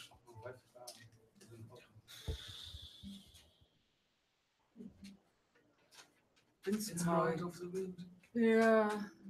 I don't know if it's Pride of the Wind. It's like actually. she's married to the wind Yeah. for me. What? No, she's only the bride. So Yeah. she's not really married yet. Something like that. Something. The Close to title of marrying the the wind. Maybe. I don't know. painting we had. I don't know. Yeah. What So- does it mean? Yeah. Yeah. This one, Schweigende Dämmerung.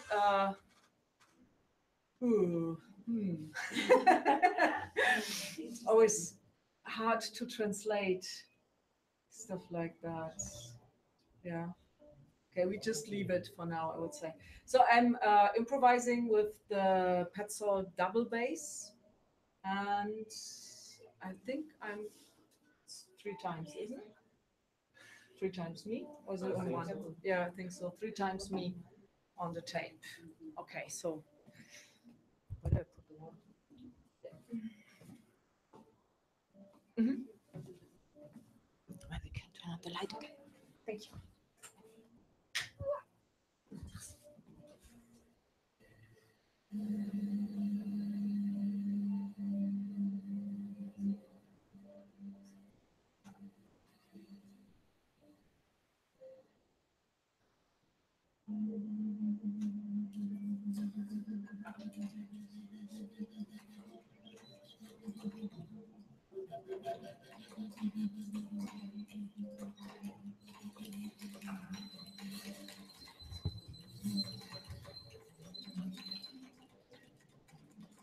The hands are the hands of Carola.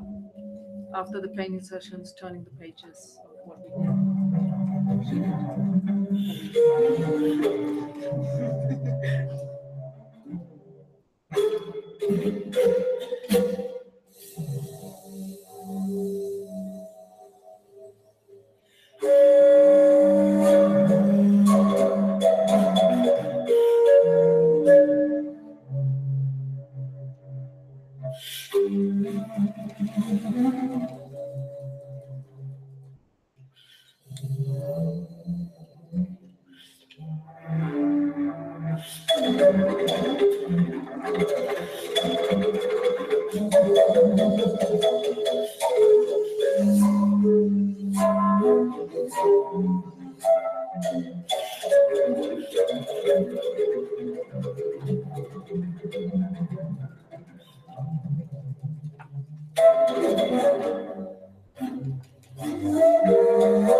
Thank you. Okay. So I think as a last point, I would like to play another thing. It's on SoundCloud this time. I'm also working with a network. It's called Female Pressure. And this is the electronic. We know. Yeah, of course.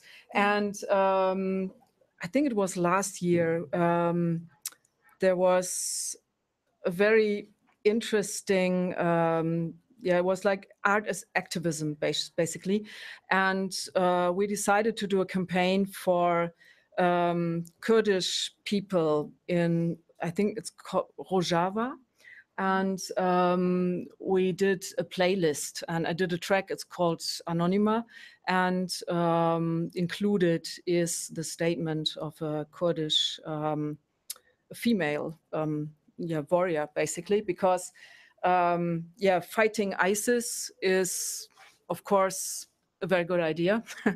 And for female military, it is very interesting because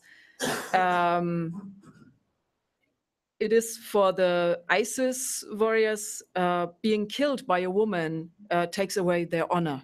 So they face the problem rather running away, like deserting, which is no honor in that. But they do that because there is even less honor in being killed by a woman. And so the Kurdish people did a brigade, I think it's 5 or maybe 10 to 20 female warriors, and they attacked wherever they could. And there was some footage on YouTube, which we found, and I included it in my track. Maybe that is a good thing to close. Yes, of course. Maybe, I don't know if people know the history of Rojava Revolution, because I recently see a documentary about these women and incredible history, and maybe you could talk just quickly about this for people who understand.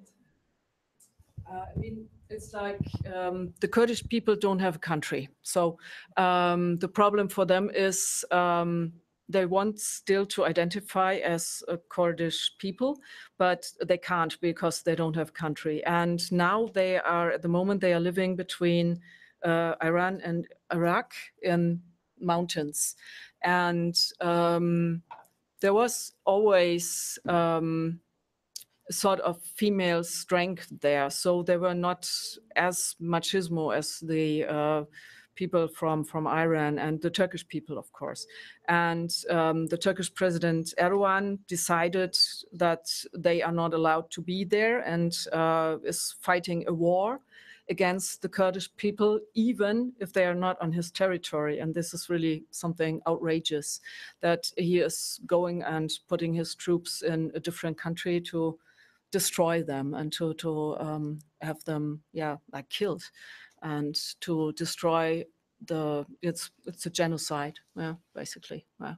And so it's for us, I don't know the complete history, of course, but I know that there were always female leaders to that in the Kurdish folk and in the Kurdish people, and that they were always relying on both genders, basically, or on the both they have normally, like male and female, to be at the same level and worth the same. And this is something which does not work for ISIS and does not work in the Turkish society of today. And so they are facing even more brutality from the Turkish army, and other armies.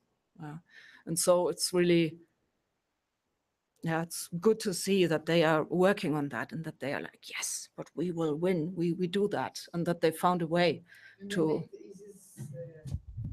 Back. Yes, absolutely. Yeah, and they, I think they freed at least 3 major cities. Yes, and Syria too, and they try to undermine these things, or they use the same weapons, but the other way around. You do see this in the Yes, those women enter singing because if the warriors of ISIS don't want to lose their souls, they run away. Yeah, So absolutely.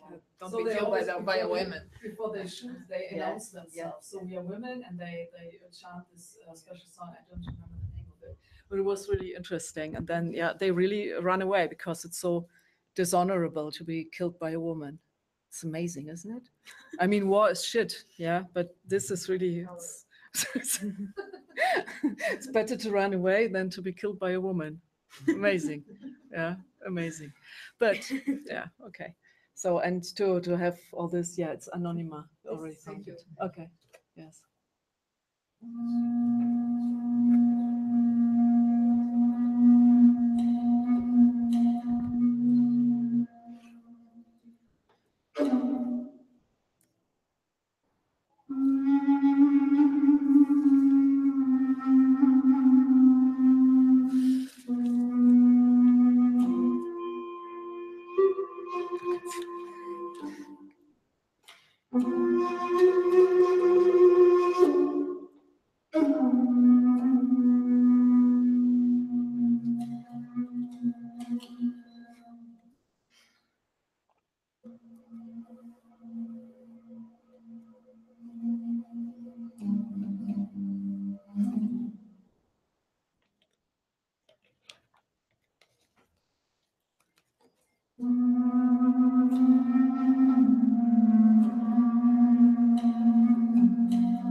que André Borida na costa kushina kujindira mashonda e bebe minak jibna hamujina heza kudate e heza hamujina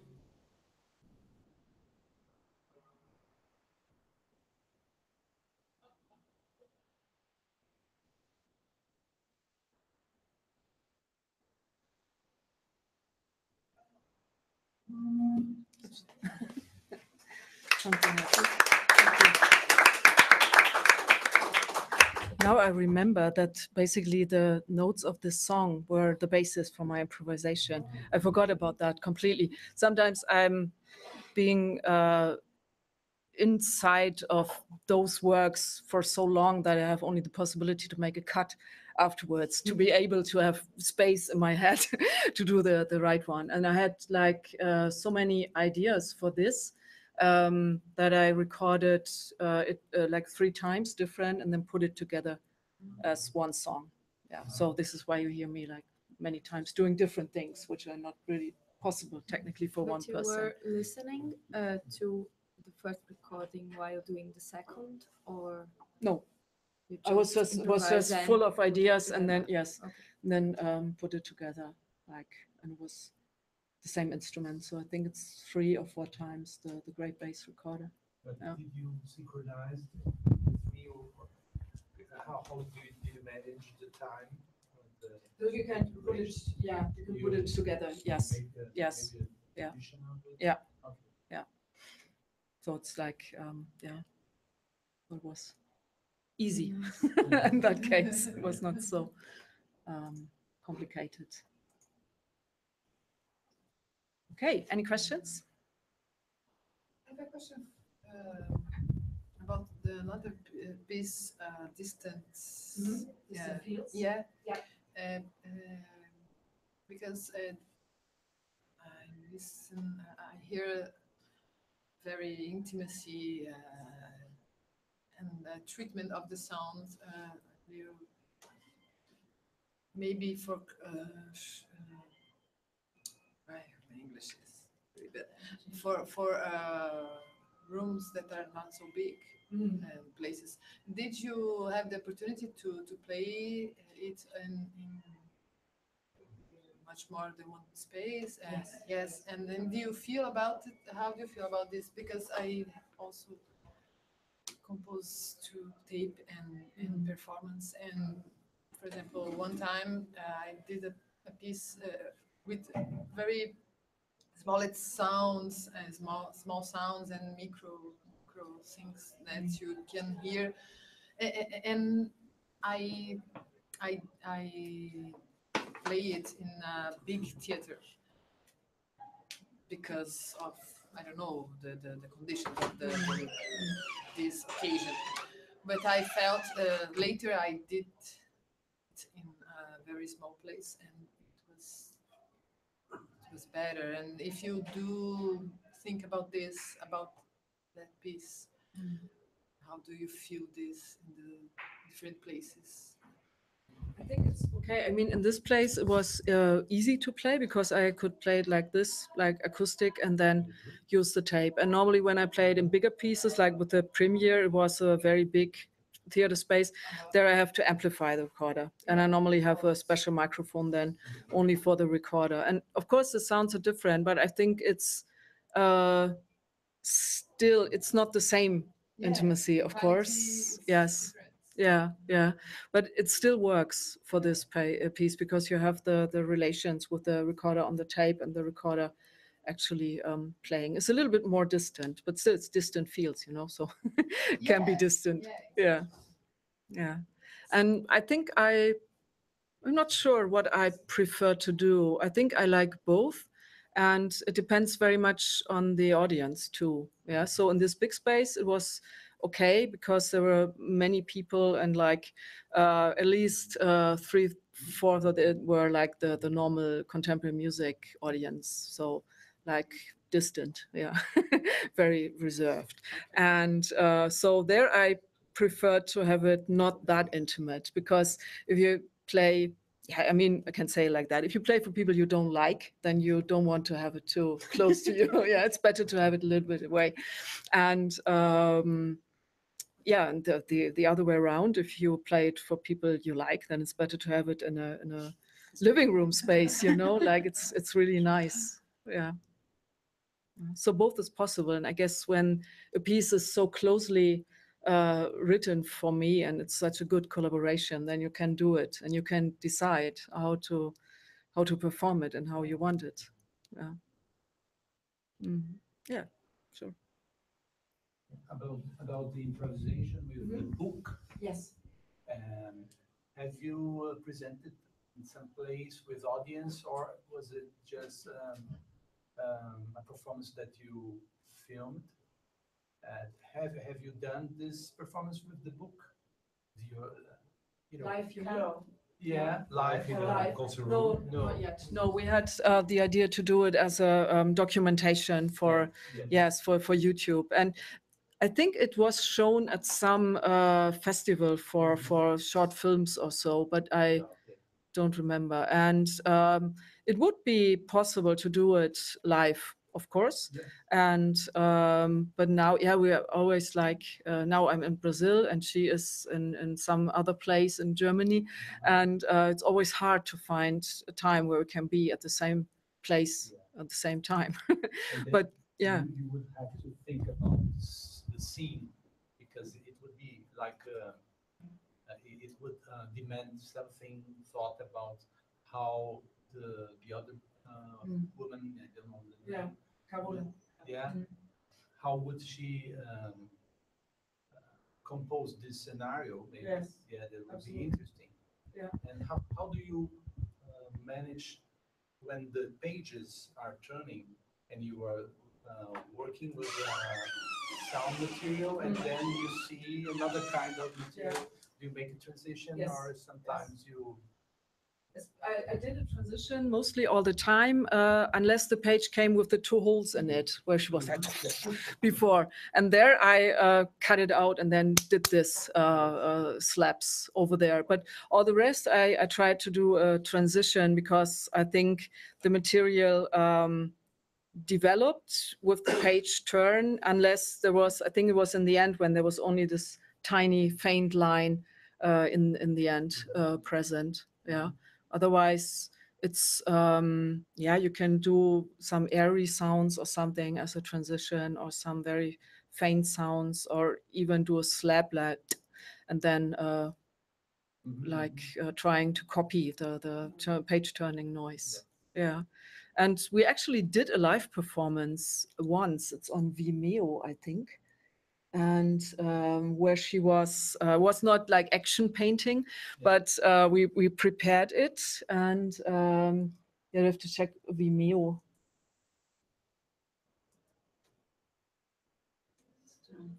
Yeah, and there it was like really composed, because it was the vernissage for some exhibition, and there I reacted to the noises she made when she like put some stuff there. No, that's no. Wie heißt denn das noch? Weißt du das? Weißt du noch, wie das heißt? Das mit Carola?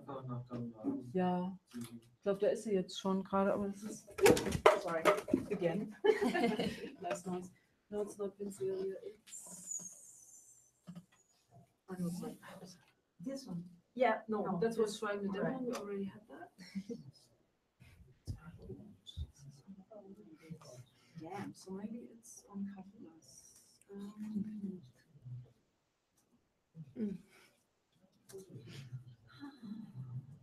So much stuff. Membrana. Ah, yes. Membrana. I have so much hair again. It's yes, this one. Yes, there. Okay. This is a very nice one too. Das war die mit dem Buch, das was in dem Buch war, auf dem basiert, was du gespielt hast vorher. Nee, habe ich nicht. Aber das kann ich ja auch nochmal sagen. Yeah, John just reminded me that the stuff what was seen in the book was based upon something I played. So I played something and she drew it in the book, and then afterwards the book became a partitura again. Yes. So, thanks. I'll try to not throw it. So this is Membrana. And it's on a poem by Johannes Bobrowski.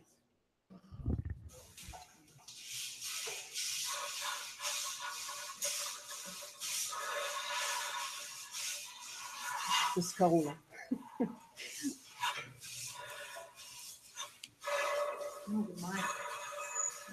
Cool, isn't it? Love it.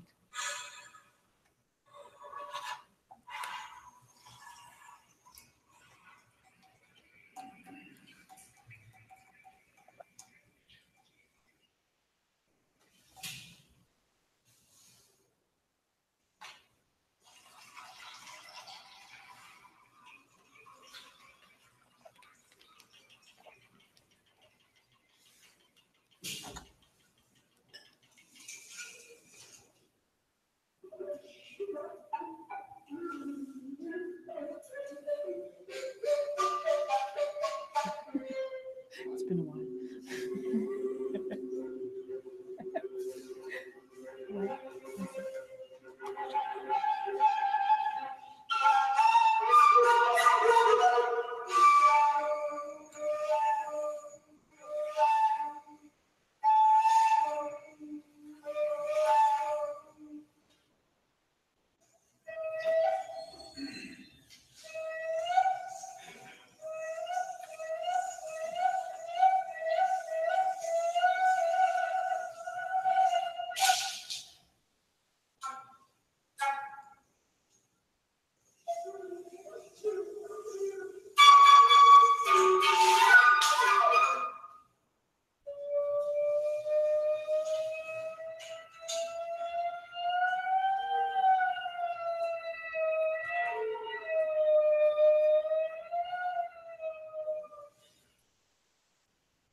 Okay.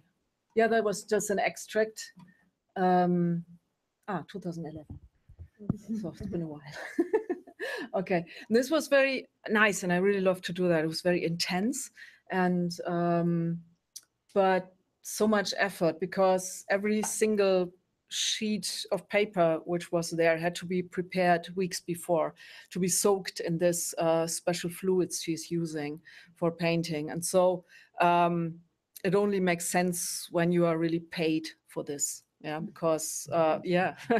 And in this case, we did it because it was for a very special exhibition, but we then decided, okay, unless we get really enough money, we won't do that again, because especially for her, I mean, for me, I can basically go there with my instruments and do whatever I want, but she has to prepare like 4 weeks before, and that's a lot of time.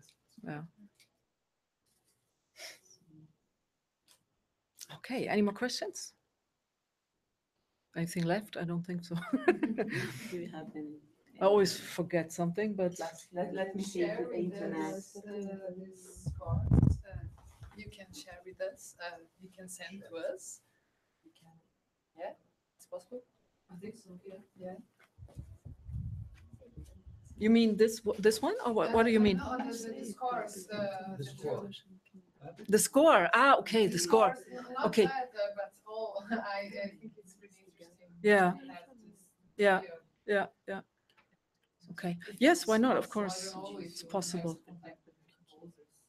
I think most of them will be fine with it, and there's one I have to check with. She's a bit clinging onto stuff, You stay in touch. which is okay. Absolutely. Yeah, absolutely. Okay.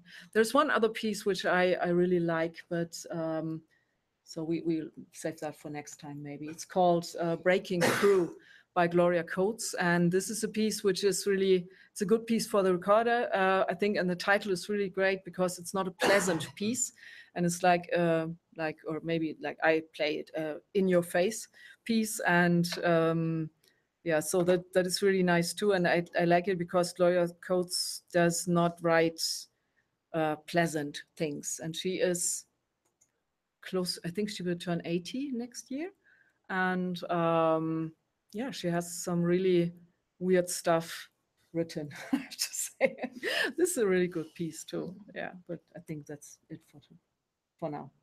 Okay, if there are no Okay. more questions, then Any last question or no? So let's put here. let's leave it. Thank you so much, Sylvia. I just want to mention some very nice effort that you play pieces from women composers in such a different ages, like from 22 to 80. So this is. We already had. Sorry, we had a graphical score by a young one. She was born in 2012. Whoa. So she painted something for Really? us. Yes. And it was really funny. And we Amazing. played it she dedicated those pictures 5 years old. 5 years old Great. to her mother. And we decided to play them in a concert. And Such an yeah, and it amazing. was amazing. So 5 years old is the really youngest I ever had. 5 years old. Yes. So this is such Yeah, that's Alma is great. the next one. Alma. Yeah. I have one. daughter. Okay. She's one. One. Okay, One. so next year, you know. Maybe next year. Excellent. That would be great. So Excellent. this is an amazing thing to us to think about this, that anyone can do it. It's not a matter about if you have the specific training or, you know, maybe school in music education, but you just, if you want to do it, you can like trying, because we are always complain sometimes that it's so hard, because we know that it's very hard because it's not so welcome for We're not allowed to try it. Yes, but this is a very good example on it, in that like 5 years old a girl can do it, and 8 years old is still doing. So this is such an inspiring for anyone who wants to compose, and to that we have musicians who are, of course, welcome to it. So this is a very, very nice talk. I appreciate so much, and thank you. I think the basic thing is that you try to find your voice as a composer, and try to find your way to express your voice on paper or whatever you use. Can be, or maybe maybe like that.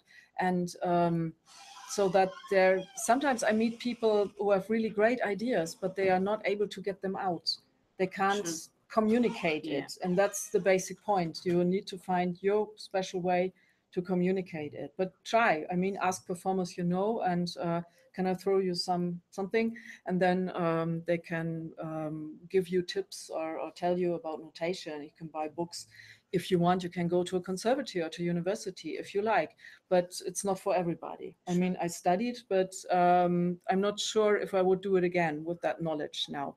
So I think for me, it was like, I think I studied 4 years, and I could have done with 1. Yeah, so that would have been enough for me. And the rest was like feeling like in prison, you know, like in prison of technical stuff and learning stuff and being told what to do and being held back, basically.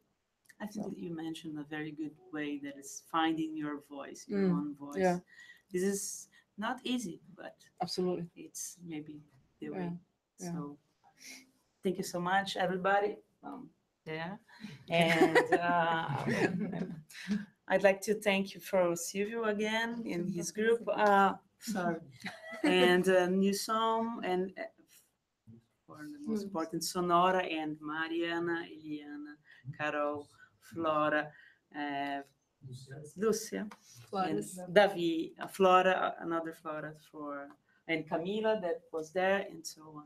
Thank you so much. See you. And I invite everyone to go to Silvia's concert on Thursday night at Biblioteca Mário de Andrade at I think 7. At 7, yes. 7. And on Friday, she's going to play with Bella, Ines Terra, and Natalia Francischini. Yes, we're doing some weird stuff. I don't know. I don't know. Not Brasil Topi? It's not any Brasil Topi. Is it Casa Liquida? Casa Liquida. Maybe. Casa Liquida, Yeah, yes. But I don't know the address. It was some sort of secret or so. I don't remember. So Casa Liquida. All right. So you have to find out. Yes. Yeah. Why not? I hope it doesn't rain inside. Okay. There will be electronic improvisation. So like the weird stuff. Yeah. Really good. Yeah. Okay, and we have some coffee, cake, any other things for street. So thank you, Sylvia. Thank you. Thank you. Thank you. Thank you.